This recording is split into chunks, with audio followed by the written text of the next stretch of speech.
Hello there, my name is Pavor Stermach, and now we will unveil the top news of recent days. US congressmen during their visit to Kyiv advocated speeding up aid to Ukraine and permission to shoot deeper into Russian territory. Congressmen share the concern of the Ukrainian authorities regarding the need to speed up aid to Ukraine. This was stated by Congressman Mike Turner. You personally and your nation has been an inspiration for the world as you have stood up to Russian aggression.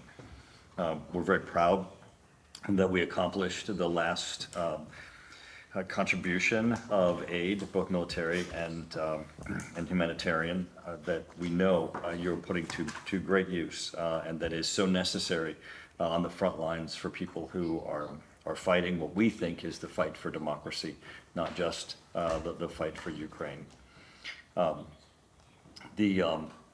We also want to tell you that we appreciate how the partnership that we've had. You have been very clear on the goals and objectives of making certain that you win, and we're very proud also of the technical assistance. You mentioned the air defense.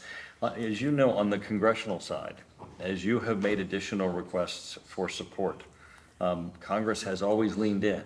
And we have worked with you to support convincing the administration many times to bring in new capabilities. We're advocating now for additional authorities for your use of weapons in areas of Russia that threaten you, and also to make certain that you have new capabilities and weapon systems. As you know, we're all advocating also for the pilot training that can get you for the F-16 capabilities. So we're very pleased and excited as to what we're seeing happen, and very proud to be here. Congressmen also emphasized that allies should give Ukraine permission to choose military targets deep in Russia. Turner believes that Ukraine should be able to use the weapons provided against proper military targets. His position is the same as NATO Secretary General Jens Stoltenberg, that Ukraine should not fight with one hand tied behind its back, that it should be able to respond to attacks from Russia, but also attack military targets. Turner added that Ukraine should be able to oppose the production of weapons in Russia for war. One of the problems we have, obviously, is the increase in the production of weapons in Russia. This is a mass problem. Ukraine should be able to use military force to respond to this problem as well. Another Congresswoman, Betty McCollum, emphasized how important unity among allies is in supporting Ukraine. McCollum noted the following: "We as Americans, as members of Congress, support Ukraine so that it can fight back. We are learning a lot, not only how to resist Russia's aggression, but we are also learning how democracies and NATO countries can be together. An attack on the sovereignty of one democracy is, in my opinion, an attack on all democracies. The Ukrainian people are at the forefront of the struggle for democracy." The President Zelensky, during a meeting with American congressmen, thanked the United States for unchanging leadership in support of Ukraine. Volodymyr Zelensky, in response, thanked US President Joe Biden, both chambers and parties of the Congress, and the entire American people for their unwavering leadership in assisting Ukraine. The parties also discussed ways to further enhance sanctions pressure on Russia.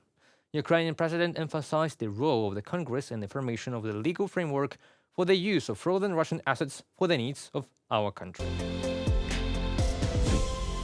The total income of Russian companies in 2023 fell by 36%. This follows from the data of the analytical portal of the Federal Tax Service of Russia, to which Izvestia drew attention. The decline in corporate income last year was due to external sanctions. Companies need to rebuild logistics and production process. The reduction in income was also influenced by inflationary expectations, to contain which the central bank raised the rate to 16% in December last year. As a result, loans became more expensive and companies' ability to invest in business expansion decreased. Some industries have moved from the category of consistently unprofitable to profitable, in particular mechanical engineering. This is directly related to the war against Ukraine and the state defense order. But from 2025, the income tax rate will be increased to 25%, as the head of the Ministry of Finance, Anton Siluyanov of Russia, noted. This is being done to build a fair tax system, ensure stimulation of business, investment activity, and also to support competition. In 2025, the government of Russia expects to raise additional 1.6 trillion rubles into the budget by increasing taxes. So, do sanctions not work? Russia doesn't feel them at all, right? They feel it every day more and more. For example, the Russian Ministry of Defense received from the Federal Bailiff Service over 190,000 units of property confiscated from Russians, said the director of the service. We are talking about cars, boats, construction, and computer equipment. They also transferred wood, cigarettes, and other property, said the director of the service, Dmitry Aristov, in an interview with TASS propaganda news agency. The courts confiscated the transferred property from citizens for criminal and administrative offenses, and they had committed them, Aristov explained. Previously, the State Duma made changes to the Code of Administrative Offenses of the Russian Federation, implying the possibility of confiscation of cars for repeated drunk driving and for driving without a license. At first, the cars confiscated from Russians were sold at auctions, but soon there were calls from government officials to confiscate them in favor of the Russian army and send them to war. The authorities also want to send Russian civilian weapons to the war in Ukraine too. Thus, at the end of the May, Komi governor called on local residents to donate personal weapons to the Russian military to help them repel attacks by Ukrainian armed forces drones. At the beginning of the same month, a bill was introduced to the State Duma on the transfer of confiscated firearms to the Russian army. Such is the greatness of Russia. They are already confiscating equipment and weapons from ordinary Russians. And that is why Putin is increasingly talking about a truce. The Kremlin is simply running out of everything. Capturing Kyiv is the only option that will satisfy Putin. After Ukraine, he may attack a NATO member, Estonia or Latvia, writes the analytical article of Foreign Affairs. The publication reports that if Russia begins a second campaign to seize the Ukrainian capital, then most likely an offensive will begin from Belarus too, as it was in the winter of 2022, which will include the advance of Russian troops near the Chernobyl nuclear power plant again. Many in Moscow believe that this time, when the Russian army is strengthened and Ukraine's reserves are weakened, their country can win. According to Russian elite, the Ukrainians are simply too tired to build another fierce defense. Russian oligarchs are not afraid of a nuclear conflict because they believe that NATO will not dare to respond. In their opinion, NATO will be engulfed in such panic and chaos that we will not be able to do much. Such a provocation could be especially useful for Russia on the eve of the presidential elections in the United States, says the article. When the war in Ukraine began, the Russian elite entered a state of shock. As the West imposed sanctions and travel bans, Russia's rich and politically connected citizens became convinced that their previous lives were over. Battlefield losses quickly piled up, and many deemed the invasion a catastrophic mistake. But that was then.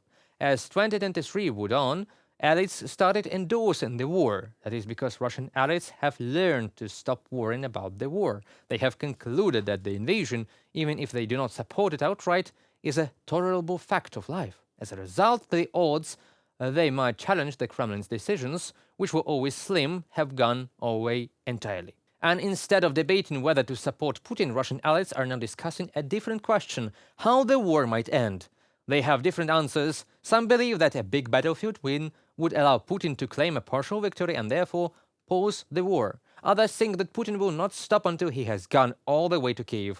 Some are convinced that what truly matters to Putin is confrontation with the West, not victory in Ukraine, and that he will thus attack another state in Europe, irrespective of what happens with the current conflict. But a few pessimists maintain that the premise of the question itself is wrong. As they see it, the war suits Putin's political interests, and so he will keep fighting for as long as he lives. There are multiple reasons why Russian allies have shifted towards Putin. One is that they have become more cautious as Moscow cracks down on dissent. Another, relatedly, is that they understand it is meaningless to protest. But perhaps the biggest reason for their change is that they have begun to see the invasion of a fundamentally different light. Today, they believe Russia is prevailing. Moscow, after all, is making steady, if slow, battlefield gains. Ukraine is battered and outgunned, operation with a massive artillery shell disadvantage. And Western support for Kyiv is waning, jeopardizing Ukraine's access to military supplies, with which, in perspective, oligarchs are now discussing what conditions in Ukraine might configure a victory.